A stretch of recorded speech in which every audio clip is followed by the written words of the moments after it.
नमस्कार दोस्तों, मैं विजयपाल एक बार फिर से स्वागत करता हूं आप सभी का आपके अपने channel simple maths for you में। दोस्तों, जैसा कि आप सभी को पता है कि ये चैनल हमने बनाया है मैथमेटिक्स की नॉलेज को आप सभी तक पहुंचाने के लिए, और आप सबके सहयोग से हम अपने इस उद्देश्य में काफ़ी हद तक कामयाब भी हुए हैं। दोस्तों, आज का जो वीडियो है वो आधारित है रीट परीक्षा की वेब सीरीज वीडियो सीरीज़ पर। पहले 16 लेसन हम देख चुके हैं, आज का 17वां लेसन है। कोणों के बारे में, कोणों के प्रकार के बारे में हमने पहले पढ़ा है, और आज जो हम पढ़ेंगे वो कोणों के कुछ अन्य महत्वपूर्ण प्रकार होते हैं, मुख्य प्रकार होते हैं जो पहले वीडियो में नहीं देखे थे, वो आज हम देखेंगे। तो आज का वीडियो बहुत ही इंपॉर्टेंट होने वाला है। वीडियो शुरू करने से पहले मैं सभी से रिक्वेस्ट करूँगा कि वीडियो को बिल्कुल लास्ट तक देखिए, फुल आवाज़ में देखिए, और यदि आपको अच्छा लगे तो लाइक कीजिए और अपने सभी दोस्तों को शेयर ज़रूर कीजिए। एक बात मैं और कहना चाहूँगा कि यदि आप हमारे चैनल पर नए हैं तो आप हमारे चैनल को सब्सक्राइब जरूर कर लीजिए, ताकि हर वीडियो आप तक पहुंचता रहे। और जो नोटिफिकेशन बेल है उस पर क्लिक करके ऑल का बटन दबा दीजिए, ताकि आपको हर वीडियो का नोटिफिकेशन मिलता रहे और कोई भी इम्पोर्टेंट वीडियो आपसे मिस ना हो। तो चलिए शुरू करते हैं आज का वीडियो। देखिए, कोणों के प्रकार, न्यून कोण, समकोण, ये सब हमने पहले देख लिए थे। आज हम कुछ विशेष कोणों के प्रकार पढ़ेंगे जो बहुत ही इंपॉर्टेंट है। थोड़े से कठिन जरूर है, लेकिन आप इसको एक दो बार पढ़ लोगे तो बिल्कुल आसान हो जाएंगे। पहला देखिए, पहले जो है वो होते हैं हमारे पूरक कोण। क्या होते हैं? पूरक कोण।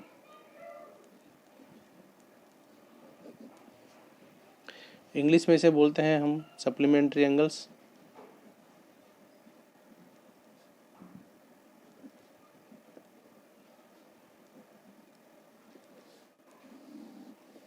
ठीक है, क्या होते हैं पूरक कोण? देखिए, ये जो होते हैं ये दो कोणों का जोड़ा होते हैं। ये क्या होते हैं? दो कोणों का जोड़ा।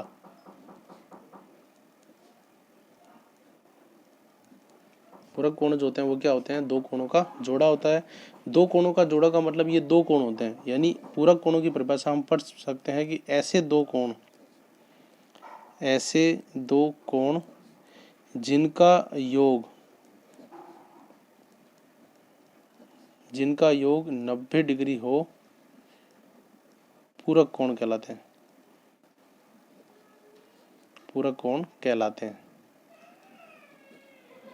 बिल्कुल आसान सी बात है। पूरक कोण एक कोण नहीं होता, पूरक कोण दो कोणों का जोड़ा होता है।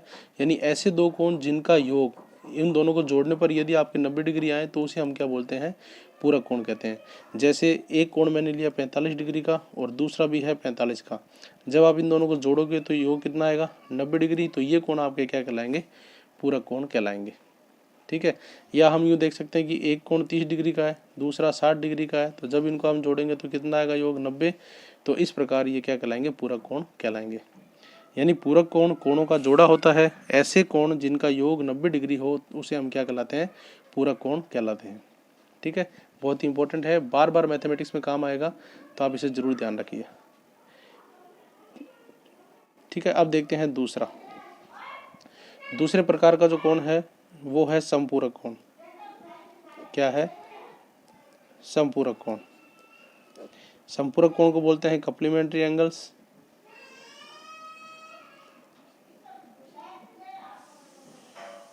ठीक है, समपूरक कोण क्या होते हैं? अब देखिए, जैसे पूरक कोण थे वैसे ही समपूरक कोण है, थोड़ा सा फर्क होता है। ये भी क्या होते हैं? दो कोणों का जोड़ा है। समपूरक कोण भी क्या है? दो कोणों का जोड़ा, जैसे पूरक कोण थे। ठीक है, समपूरक की परिभाषा में थोड़ा सा फर्क है। क्या फर्क है? ऐसे दो कोण जिनका योग 180 डिग्री हो, ऐसे दो कोण जिनका योग 180 डिग्री हो वो क्या कहलाते हैं? समपूरक कोण कहलाते हैं। समपूरक कोण कहलाते हैं। ठीक है, अब यहाँ पर देखिए क्या फर्क है। पूरक कोणों का योग 90 डिग्री था, समपूरक कोणों का योग 180 डिग्री है, बस यही फर्क है। पूरक कोणों का योग 90 डिग्री था, समपूरक कोणों का योग 180 डिग्री है, बस दोनों में यही फर्क है, इसके अलावा और कोई फर्क नहीं है। तो ऐसे दो कोण जिनका योग 180 डिग्री हो वो क्या कहलाते हैं? समपूरक कोण कहलाते हैं। ये भी दो कोणों का जोड़ा है, युग्म है। तो सपोज एक कोण है 130 डिग्री व दूसरा है 50 डिग्री। एक कोण है 130, दूसरा है 50। जब आप इनको जोड़ोगे तो इनका जो योग आएगा, जो टोटल आएगा वो कितना आएगा 180 डिग्री। तो ये आपके क्या कहलाएंगे, समपूरक कोण कहलाएंगे। ठीक है, इसी प्रकार से 135 और 45, 90 और 90, कोई भी आप दो कोण ले लो जिनको जोड़ने पर 180 डिग्री आए, वही आपका क्या कहलाएगा, समपूरक कोण कहलाएंगे। ठीक है, ये जोड़े होते हैं, दो कोण होने चाहिए, दोनों का जोड़ 180 डिग्री हो। ठीक है, ये हो गए संपूरक कोण। ये भी बहुत इंपॉर्टेंट है, सवालों में काम आते हैं, तो ये आपको ध्यान रखना है। उसके बाद तीसरा नंबर जो है वो भी बहुत इंपॉर्टेंट है। तीसरा नंबर हम लेते हैं रैखिक कोण युग्म। रैखिक कोण युग्म इंग्लिश में से बोलते हैं लीनियर पेयर या लीनियर एंगल पेयर भी बोल सकते हैं, या लीनियर पेयर बोलते हैं। अब देखिए, लीनियर पेयर का मतलब क्या है। लीनियर का मतलब होता है लाइन, या रैखिक का मतलब होता है रेखा। ठीक है, सपोज मैंने एक रेखा खींची, ये मैंने एक रेखा खींची, ठीक है, यहाँ पर मैंने बना दिया कोई भी एक बिंदु। कोण युग्म का मतलब है कोणों के जोड़े होंगे, 2 हो सकते हैं, 3 हो सकते हैं, 4 हो सकते हैं। तो ऐसे 2, 3 या 4 कोण जो मिल करके आपस में क्या बनाए, एक रेखा बनाए। सपोज मैंने ये कर लिया, एक कोण ये है, ये दूसरा कोण है, ये तीसरा कोण है, और ये चौथा कोण है। मैंने यहाँ पे 4 कोण लिए, एक कोण ये, 2 कोण ये, 3 कोण ये, 4 कोण ये, और चारों कोणों को आप ध्यान से देखिए, चारों कोण मिला करके क्या बना रहे हैं, एक रेखा बना रहे हैं, यानी कि रेखिक बना रहे हैं। तो ये चारों कोण क्या कहलाएंगे, रैखिक कोण युग्म। ये क्या कहलाएंगे, रैखिक कोण युग्म। ठीक है, तो ये क्या कहलाएंगे आपके रैखिक कोण युग्म। रैखिक कोण का युग्म का मतलब हो गया कि ऐसे कोणों का युग्म, या ऐसे कोणों के जोड़े जो मिल करके आपस में एक रेखा बनाए, तो उनको हम क्या बोलेंगे, रैखिक कोण युग्म बोलेंगे। ठीक है, अब यहाँ पर ध्यान से देखिए, जो पूरा इनको मिला के बन रहा है, ये पूरा एक रेखा बन रहा है, और एक रेखा पर बने हुए कोण को क्या बोलते हैं, हम सरल कोण बोलते हैं या ऋजु कोण बोलते हैं। और सरल कोण का जो मान होता है वो कितना होता है, वो मान होता है 180 डिग्री। सरल कोण का जो मान होता है वो कितना होता है, 180 डिग्री। तो रैखिक कोण युग्म में जितने भी कोण आएंगे उन सब का योग हमारे पास कितना होगा, 180 डिग्री होगा। यानी हम कह सकते हैं कि कोण 1 प्लस कोण 2 प्लस कोण 3 प्लस कोण 4 बराबर कितना होगा, 180 डिग्री। ये रैखिक कोण युग्म है। ठीक है, रैखिक कोण युग्म यानी ऐसे कोणों का युग्म जो मिल करके एक रेखा बनाए। एक रेखा पर बने कोण को सरल कोण या ऋजु कोण कहते हैं, जिसका मान 180 डिग्री होता है। यानी इस प्रकार जितने भी कोण बनेंगे, 3 या 4, उन चारों का योग क्या होता है, इन चारों का योग होगा 180 डिग्री। बहुत ही इंपॉर्टेंट चीज़ है ये, क्वेश्चन को हल करने में बहुत ज़्यादा काम आता है। ये चारों कोणों में से 1-2 का मान आपको पूछ लिया जाएगा और 1-2 का दे दिया जाएगा, तो इस प्रकार ये बहुत ज़्यादा काम आता है। तो बहुत ही इंपॉर्टेंट है, आपको ध्यान रखना है। ठीक है, ये हो गया तीसरे प्रकार का कोण। चौथे प्रकार का और देख लेते हैं हम। चौथे प्रकार का जो कोण है उसको हम बोलते हैं आसन्न कोण। क्या बोलते हैं, आसन्न कोण।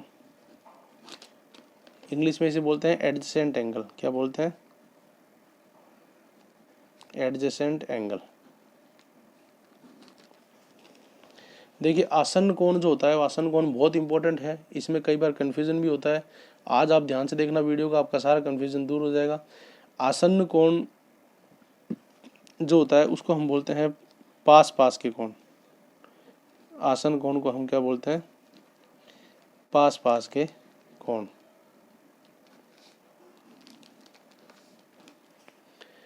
यानी ये भी कोणों का युग्म है, ये भी क्या है, कोणों का जोड़ा है,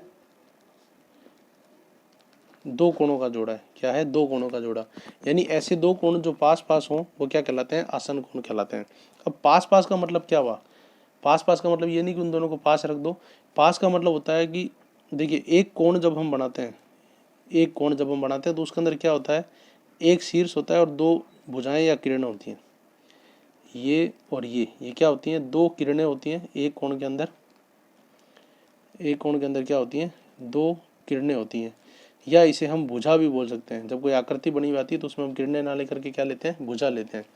तो आसन्न का मतलब हम चाहते हैं एक जिसकी एक भुजा उभयनिष्ठ हो, जिसकी भुजा क्या हो, उभयनिष्ठ हो, जिसकी एक भुजा उभयनिष्ठ हो। उभयनिष्ठ का मतलब जो दोनों में आए, उभयनिष्ठ का मतलब क्या है, जो दोनों में आए। तो उसे हम क्या बोलते हैं, आसन्न कोण बोलते हैं। जिसकी एक भुजा उभयनिष्ठ हो, उभयनिष्ठ का मतलब जो दोनों में है, तो उसे हम क्या बोलते हैं, आसन्न कोण बोलते हैं। ठीक है। अब आसन्न कोण का आपको ध्यान तो बस इतना ही रखना है कि आसन्न कोण वे कोण होते हैं जो पास पास होते हैं, जिनमें एक भुजा उभयनिष्ठ होती है, वो क्या कहलाते हैं, आसन्न कोण कहलाते हैं। अब आसन्न कोण, सपोज मैंने एक कोण बनाया ये कोण नंबर ए, और एक कोण मैंने बना दिया ये बी, कोण नंबर बी। ये दोनों कोण मैंने पास पास बनाए हैं, तो क्या ये दोनों कोण आसन्न कोण होंगे? नहीं, ये दोनों कोण आसन्न कोण नहीं होंगे। क्यों नहीं होंगे? क्योंकि इनकी कोई भी भुजा उभयनिष्ठ नहीं है। इसकी दोनों भुजाएं ये रही अलग अलग हैं, इसकी दोनों भुजाएं ये रही, ये भी अलग अलग है, तो ये दोनों आसन्न कोण नहीं होंगे। ठीक है। अब बात करते हैं किसी और कोण की। मैंने एक कोण बनाया ये, और एक कोण है ये। एक तो कोण ये रहा ए, और एक कोण ये रहा बी। क्या ये दोनों ए और बी आसन्न कोण होंगे? देखिए, ए और बी दो अलग अलग कोण हैं, लेकिन उनकी जो बीच वाली भुजा है ये इसके लिए भी भुजा का काम कर रही है और इसके लिए भुजा का काम कर रही है, यानी ये भुजा दोनों में क्या है, उभयनिष्ठ। तो ये आसन्न कोण होंगे। तो ये आसन्न कोण क्या होंगे, होंगे। ठीक है। आसन्न कोण को आप इस तरीके से भी समझ सकते हो कि आप, ये दो घर हैं, ये क्या है, दो घर हैं। एक परिवार इस घर में रहता है, एक परिवार इस घर में रहता है। इन दोनों घरों में ये जो दीवार है, ये बीच में क्या है, कॉमन दीवार है। ये क्या है, कॉमन। तो ये दीवार दोनों में कॉमन है, उभयनिष्ठ है, तो ये दोनों परिवार क्या होंगे, आसन्न परिवार होंगे, जिसे हम आड़ोस पड़ोस बोल देते हैं लोकल भाषा में। तो उस तरीके से आप समझ सकते हो। दो कोण जिनकी एक भुजा क्या हो, उभयनिष्ठ हो, जो दोनों में काम आए, वो क्या कहलाते हैं, आसन्न कोण कहलाते हैं। ठीक है। अब कन्फ्यूजन कब होता है? कन्फ्यूजन आप एक बार ये और देखिए, हमने पहले रेखिक कोण युग्म पढ़ा था, तो रेखिक कोण युग्म में ये चारों हैं। अब आप इनमें से कोई भी दो कोण ले लो, जैसे 2 और 3 ले लिया, तो 2 और 3 में एक भुजा उभयनिष्ठ है, तो ये दोनों भी क्या होंगे, आसन्न कोण होंगे। 1 और 2 ले लो, इनमें भी ये भुजा उभयनिष्ठ है, तो ये भी क्या होंगे, आसन्न कोण होंगे। इसी प्रकार 3 और 4 ले लो, इनमें भी ये भुजा कॉमन है, तो ये भी दोनों भी क्या होंगे, आसन्न कोण होंगे। लेकिन यदि हम 4 और 2 लें, कोण नंबर 4 और कोण नंबर 2 लें, तो 2 की दोनों भुजाएं अलग हैं, 4 की दोनों भुजाएं अलग हैं, तो ये दोनों आसन्न कोण नहीं होंगे। इसी प्रकार 1 और 3 भी आसन्न कोण नहीं होंगे, 1 और 4 भी आसन्न कोण नहीं होंगे। आसन्न कोण पास पास होते हैं, लेकिन दोनों में एक भुजा उभयनिष्ठ होनी जरूरी है। ठीक है। तो ये एक आकृति हम और देखते हैं। सपोज ये मैंने बनाया एक चतुर्भुज, और इस चतुर्भुज के मैंने ये और ये दो कोण लिए, एक तो है कोण ए, एक कोण है बी। अब यहाँ पर देखो, क्या ये ए और बी आसन्न होंगे? आप ध्यान से देखो और बताओ, क्या ये ए और बी कोण आसन्न कोण होंगे? जी हाँ, ये भी आसन्न कोण होंगे, क्योंकि कोण ए की दो भुजाएं, एक ये रही और एक ये रही।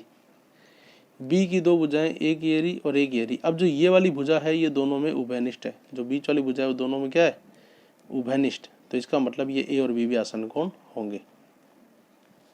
ए व बी आसन्न कोण होंगे।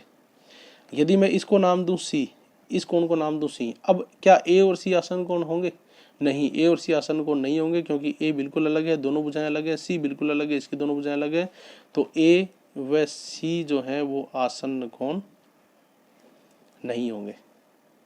तो ये बात आपको ध्यान रखनी है। ये होते हैं आसन्न कोण, जिनकी भुजाएं जो पास पास हो, जिनकी एक भुजा क्या हो, उभयनिष्ठ हो, वो क्या कहलाते हैं, आसन्न कोण कहलाते हैं। ठीक है। ये हो गया इसका चौथा प्रकार। एक पांचवा प्रकार और है, जो हम पहले पिछले वीडियो में देख चुके हैं, लेकिन एक बार वापस मैं आपको बता देता हूँ। पांचवा जो प्रकार है वो है शीर्षाभिमुख कोण।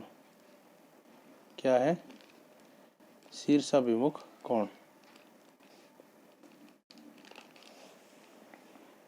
शीर्षाभिमुख कोण मैंने आपको बताया था पहले पिछले वीडियो में भी। शीर्षाभिमुख क्या होते हैं? शीर्षाभिमुख का मतलब होता है शीर्ष अभिमुख। शीर्ष अभिमुख, जिनके शीर्ष सामने सामने हो, सिर मिले हुए हों। ये देखिए, इस प्रकार यदि कोई दो रेखाएं काटे, तो एक ये कोण और एक ये कोण, ये दोनों कोण क्या कहलाते हैं, शीर्षाभिमुख कोण। कोण नंबर 1 और कोण नंबर 2। आप इसको यूं मान सकते हो कि ये कोई बीच में लाइन है, एक कोण ये रहा, एक कोण ये रहा, इन दोनों के सिर आपस में मिले हुए हैं, तो इनको बोलते हैं शीर्ष अभिमुख। जिनके सिर आमने सामने हैं, तो ये कोण और 1 और 2, तो कोण 1 और कोण 2 क्या कहलाएंगे, शीर्षाभिमुख कोण कहलाएंगे। और शीर्षाभिमुख कोण हमेशा क्या होते हैं, बराबर होते हैं। शीर्षाभिमुख कोण हमेशा क्या होते हैं, बराबर। तो यहाँ पर 1 और 2 कोण क्या होंगे, हमेशा बराबर होंगे। ये बात आपको ध्यान रखनी है। एक प्रकार कोण का और होता है, जिसे हम सम्मुख कोण बोलते हैं। हालांकि ये कोई विशेष प्रकार नहीं है, क्योंकि सम्मुख कोण पहले भी कई बार आ चुके हैं। सम्मुख कोण भी देख लीजिए। सम्मुख कोण का मतलब होता है आमने सामने के कोण। एक दूसरे के सम्मुख, आमने सामने, जिनका मुख आमने सामने हो, जिनका क्या हो, मुख आमने सामने हो, आमने सामने के कोण। जैसे ये मैंने कोई आकृति बनाई, ठीक है, इसके अंदर 4 कोण हैं, ए, बी, सी और डी। अब यहाँ पर ध्यान से देखो, जो ए और सी कोण होंगे ये कोण आमने सामने के हैं, तो ये दोनों क्या कहलाएंगे, आपके सम्मुख कोण। कोण ए व कोण सी क्या होंगे, सम्मुख कोण। यानी सम्मुख कोण का मतलब है जो कोण आमने सामने हो वो सम्मुख कोण कहलाएंगे। इनके बराबर होना या नहीं होना कोई जरूरी नहीं है, वो क्वेश्चन के अकॉर्डिंग, आकृति के अकॉर्डिंग होगा, लेकिन सम्मुख कोण का मतलब हो गया आमने सामने के कोण। ठीक है, तो ये बात आपको ध्यान रखनी है। तो ये थे कुछ इंपॉर्टेंट कोणों के प्रकार। आज की वीडियो में इतना ही देखेंगे। एक बार वापस से मैं बता देता हूँ आपको, आज की वीडियो में हमने क्या देखा। पूरक कोण जिनका योग 90 डिग्री होता है, संपूरक कोण जिनका योग 180 डिग्री होता है, रेखिक कोण युग्म 2 या 2 से ज़्यादा कोण जिनका योग 180 डिग्री होता है, एक लाइन पर बने होते हैं, रेखिक कोण युग्म कहलाते हैं। आसन्न कोण, पास पास के कोण जिनमें एक भुजा उभयनिष्ठ आसन्न कोण कहलाते हैं। शीर्षाभिमुख कोण जिनके सिर मिले हुए होते हैं, आमने सामने होते हैं, वो दोनों कोण बराबर होते हैं। सम्मुख कोण जो आमने सामने होते हैं, सिर मिले हुए नहीं, ये तो उल्टी दिशा में होते हैं, ये सम्मुख कोण आमने सामने इस प्रकार से होते हैं किसी आकृति में, ये दोनों कहलाते हैं हमारे सम्मुख कोण। तो आज की वीडियो में इतना ही। उम्मीद करता हूँ कि जो भी मैंने समझाने का प्रयास किया आपको जरूर समझ में आया होगा। वीडियो को लास्ट तक देखने के लिए आप सभी का धन्यवाद। वीडियो अच्छा लगे तो इसे लाइक ज़रूर कीजिए और चैनल को सब्सक्राइब करके रखिए ताकि आपको हर वीडियो की नोटिफिकेशन मिलते रहे।